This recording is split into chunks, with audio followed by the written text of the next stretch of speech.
Now let's discuss on the steps to find the real zeros of polynomial.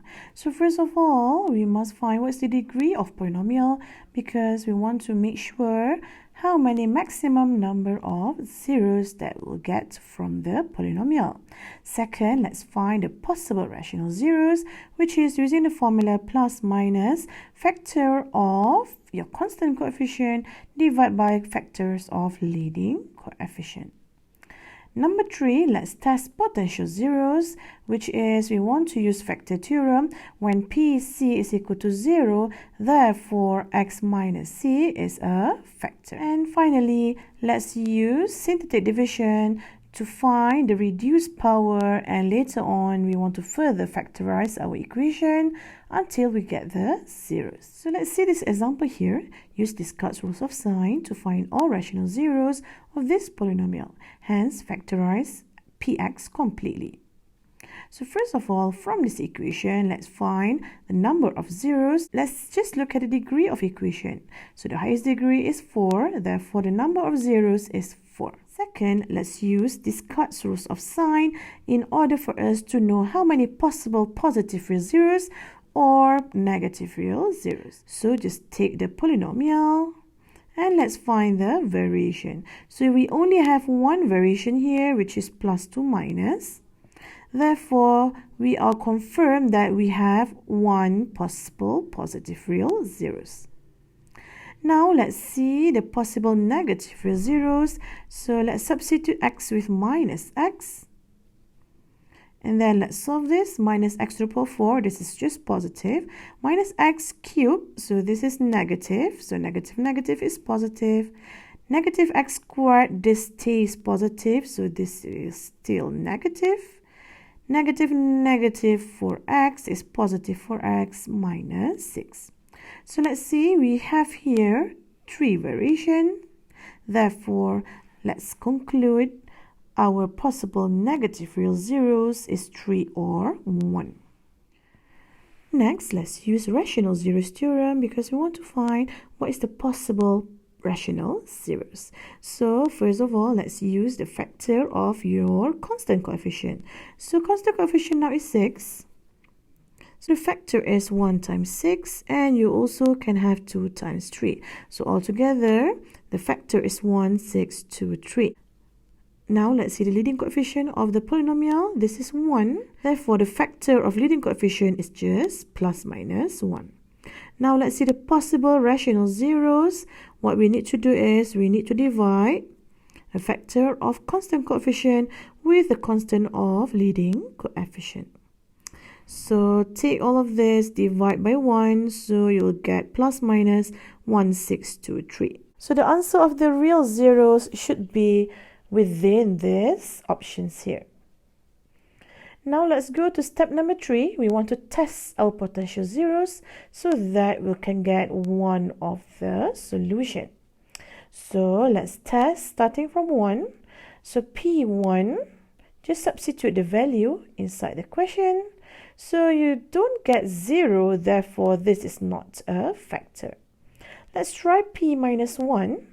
So when you try P minus 1, you get 0.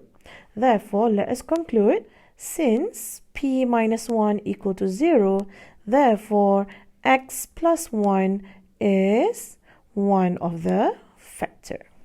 And we can also conclude that x equal to minus 1 is a 0 of your polynomial. Step number 4, let us rewrite our question here. X to the power of 4 minus 2x cubed minus x squared minus 4x minus 6. So now one of the zeros is x plus 1. Others are depressed equation. So we need to find what is the depressed equation here so that we can find all of the zeros here. So this times this, you got the polynomial. So in order to get depressed equation, you need to divide this polynomial with x plus 1. So now let us divide using synthetic division. This is power of 4, power of 3, power of 2, power of 1, and constant. Okay, so that is the coefficient from your polynomial. Let's divide it by minus 1. So now let's do the synthetic division. So whatever goes down, you need to plus, and whatever goes up here, you need to multiply with minus 1. So now let's do the synthetic division. 1 plus 0 is 1.